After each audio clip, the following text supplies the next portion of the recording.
The crystal chandeliers cast a warm glow over the Grand Meridian Hotel's private dining room, where 200 of the city's most influential people would gather tomorrow for what my family believed would be the social event of the year. I sat at the far end of the mahogany table, quietly observing my family's animated discussions about wedding preparations, catering details, and the guest list that read like a who's who of local politics and business. The irony wasn't lost on me. They had no idea who actually owned every gleaming surface they were so proud to be celebrating in. "Emma, darling," my Aunt Patricia's voice cut through the chatter like a knife wrapped in silk, "you've been so quiet tonight. Surely you're excited about tomorrow? Michael's wedding will be the talk of the city for months." The entire table turned to look at me.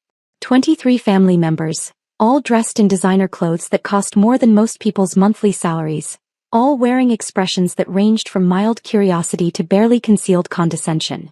I was wearing a simple black dress from Target, my hair pulled back in a basic ponytail, my only jewelry a simple watch that looked like it came from a department store clearance rack.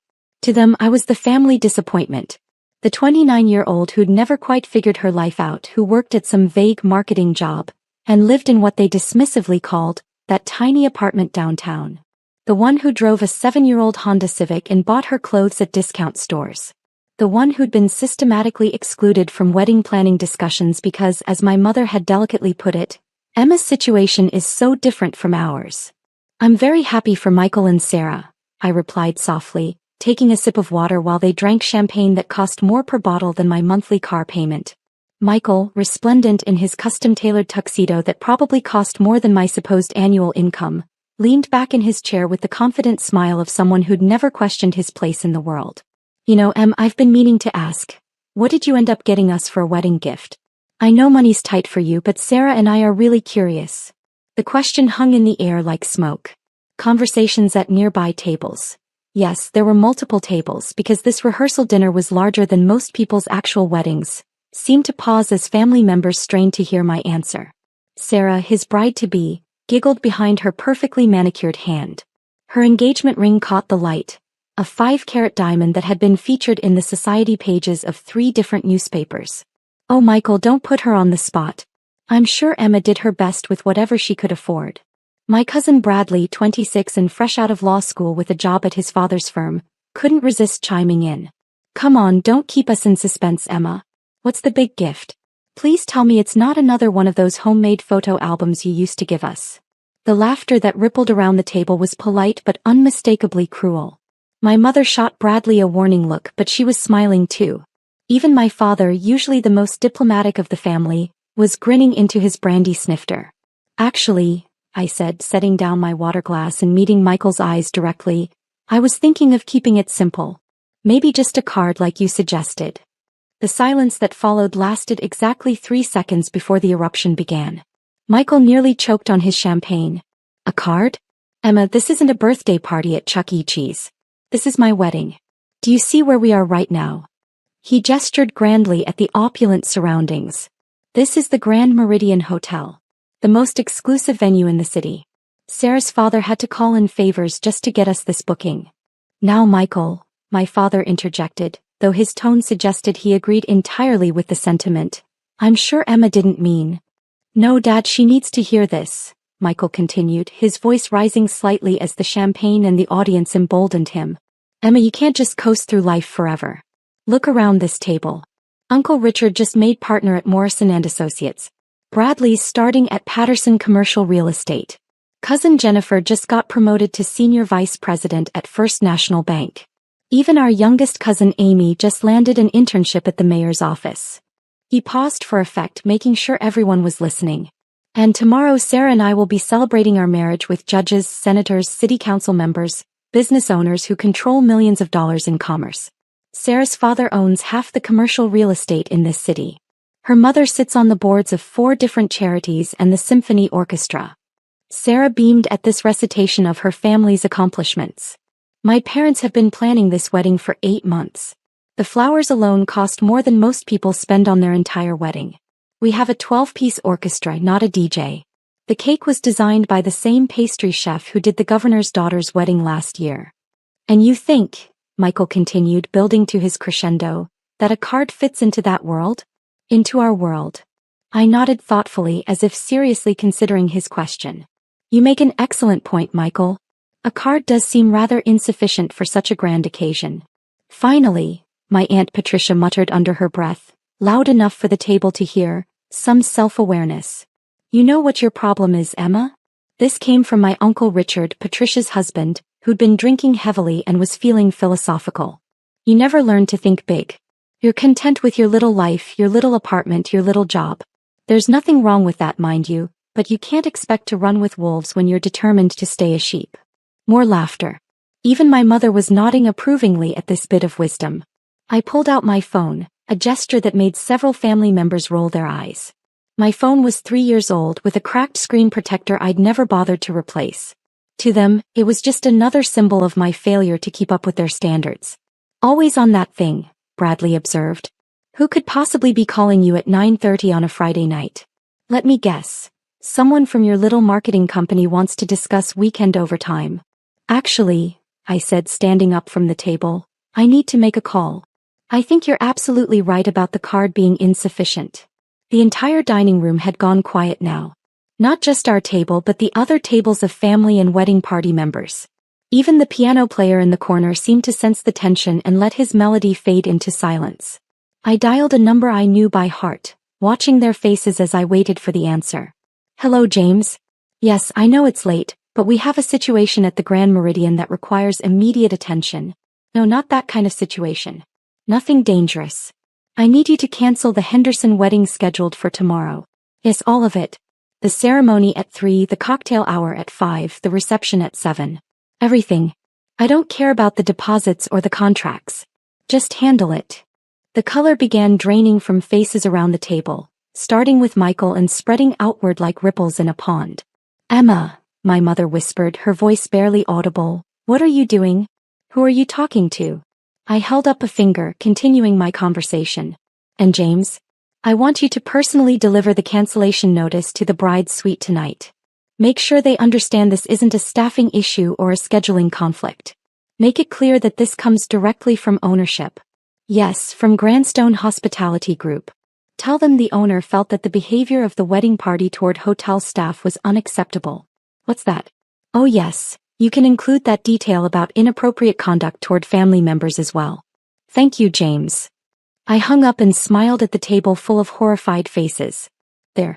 I think that's a much more memorable wedding gift than a card, don't you? Emma, my father's voice was barely controlled. What did you just do? I gave Michael and Sarah exactly what they asked for, I replied, sitting back down and smoothing my discount dress. Michael said a card wasn't good enough for the Grand Meridian standards. So I made sure they wouldn't have to worry about meeting those standards anymore. Sarah stood up so quickly her chair toppled backward, crashing to the floor with a sound that echoed through the now silent room. You can't cancel our wedding. You can't just call some random hotel employee in. Hotel employee? I looked genuinely puzzled. Oh, Sarah, I think there's been a misunderstanding. James Richardson isn't a hotel employee. He's the CEO of Grandstone Hospitality Group. Grandstone. Uncle Richard's voice trailed off as the implications began to sink in.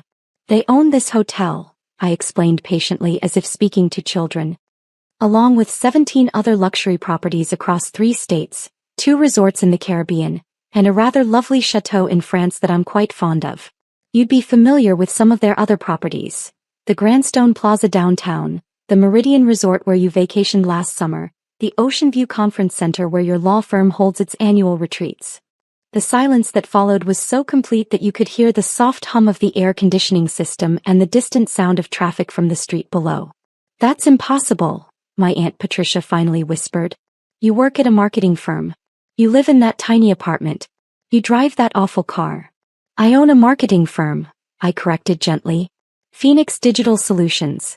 We handle comprehensive digital strategy for hospitality groups, luxury brands, and real estate developers nationwide.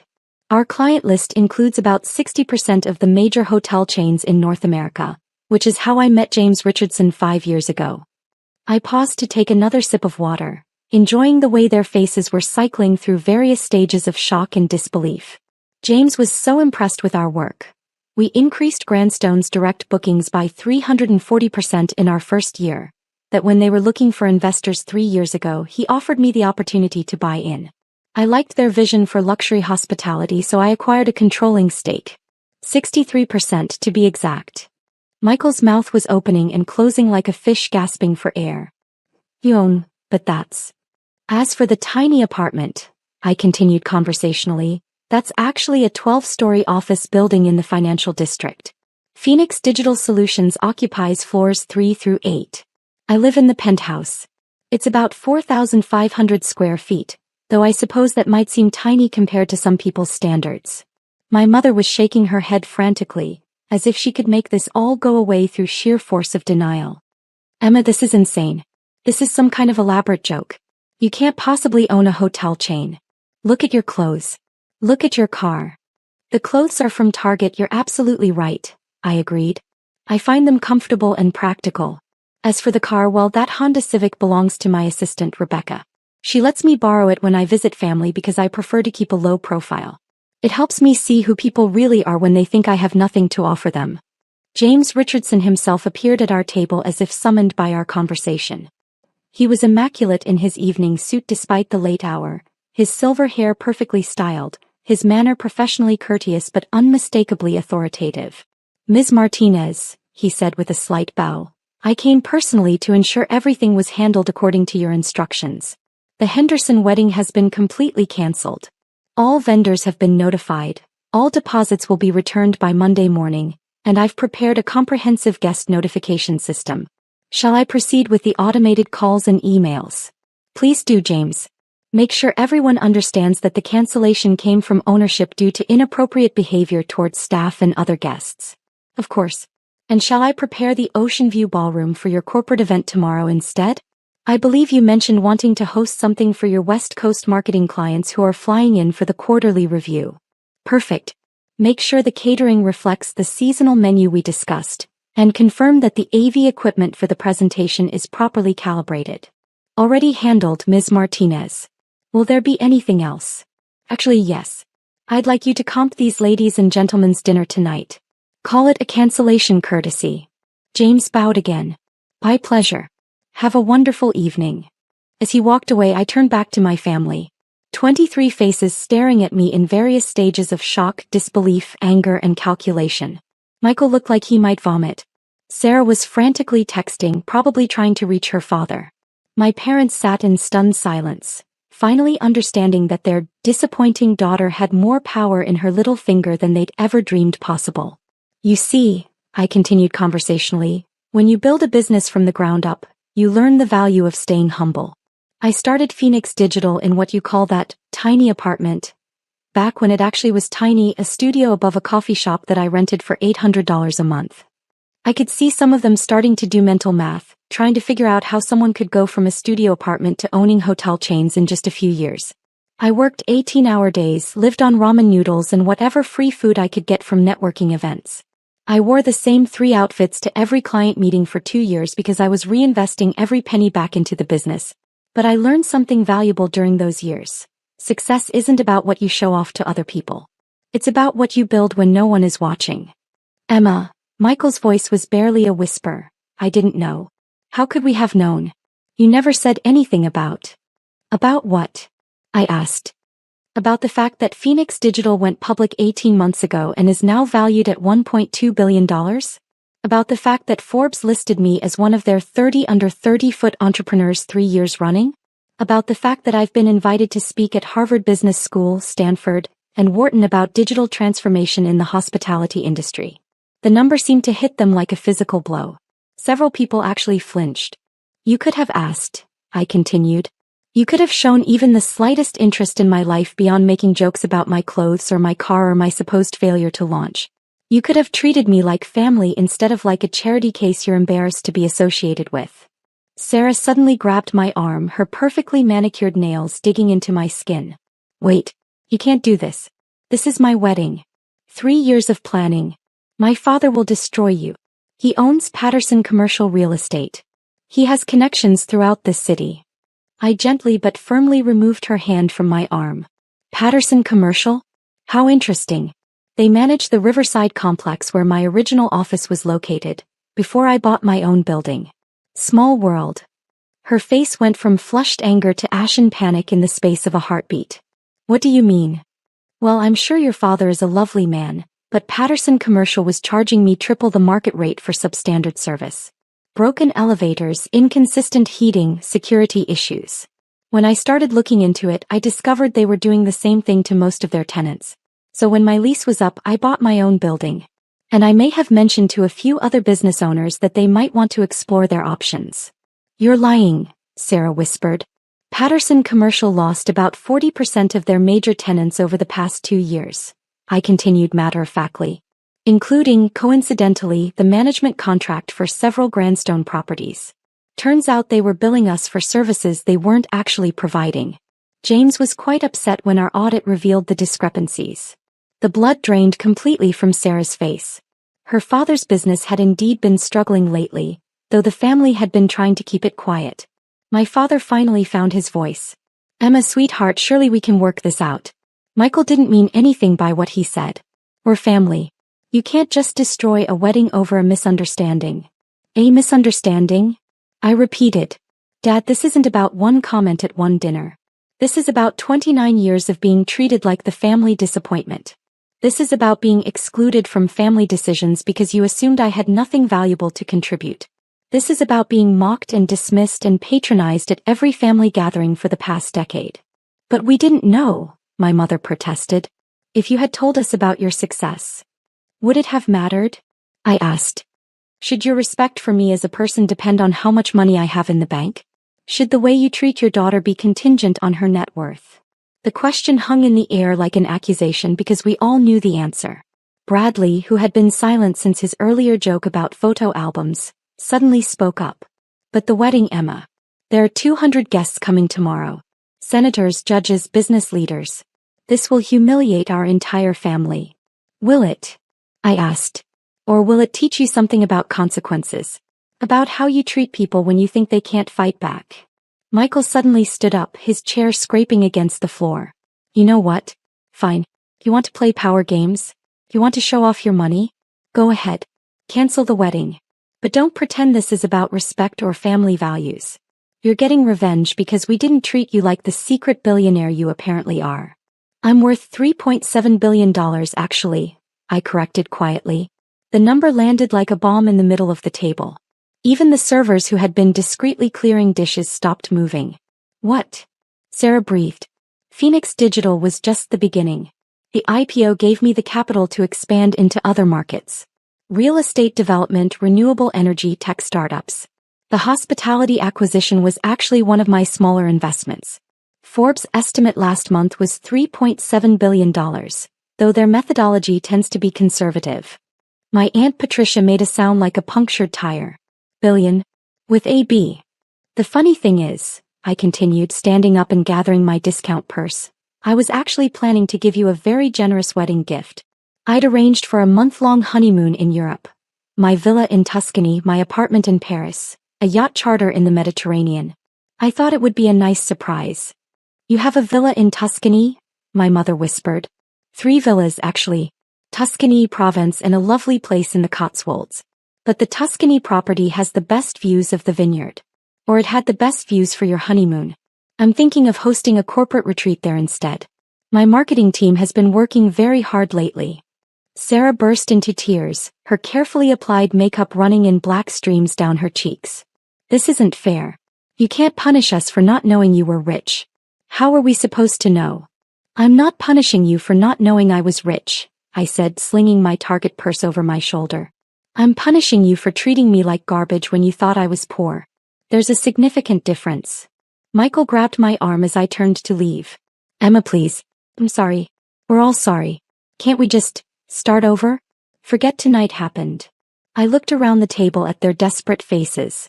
These people who had spent years making me feel small, unwanted, unsuccessful. Who had treated me like an embarrassment to the family name. Who had excluded me from important conversations and mocked my lifestyle choices and dismissed my opinions because they assumed I had nothing valuable to offer. You want to start over? I asked. Here's how we start over.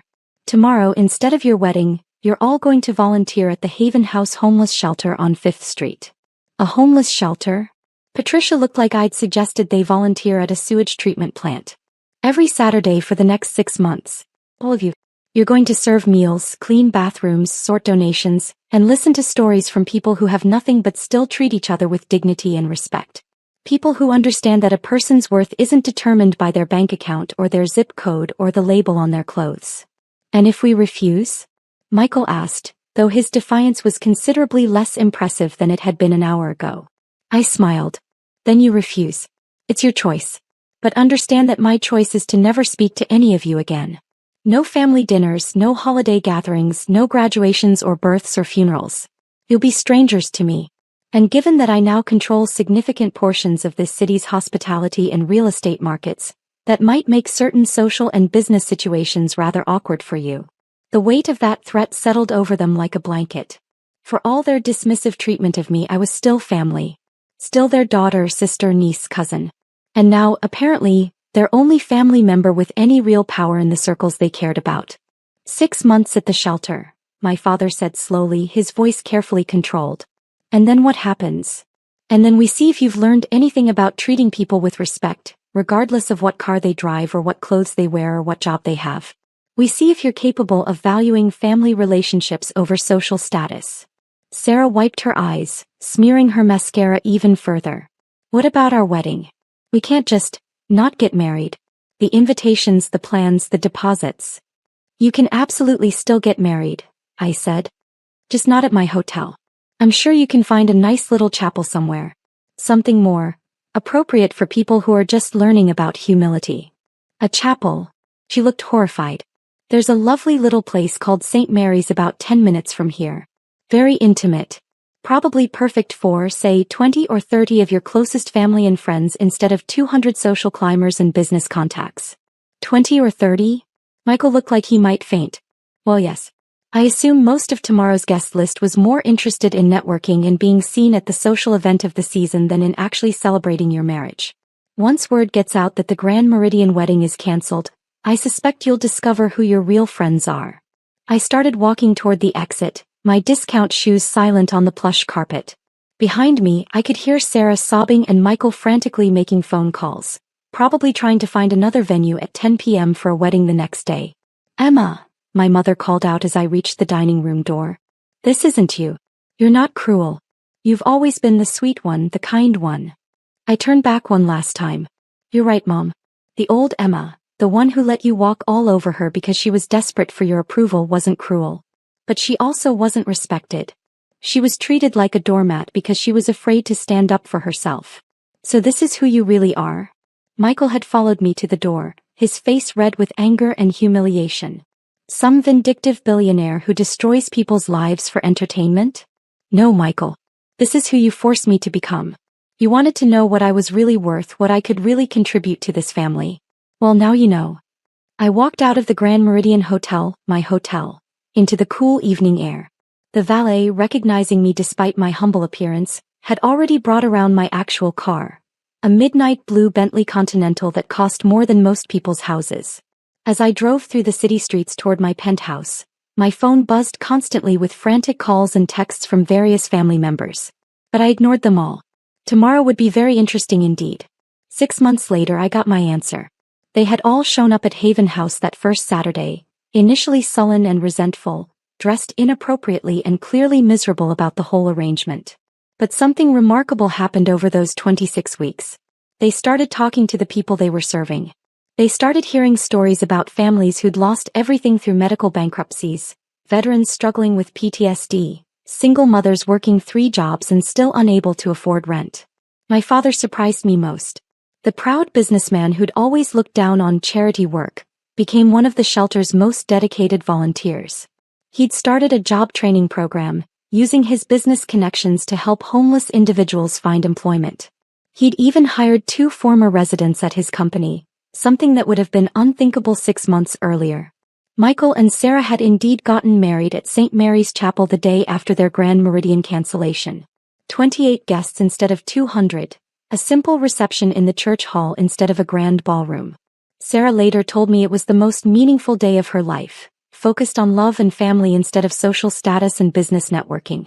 At our first family dinner in over a year, held at Haven House, Not some fancy restaurant.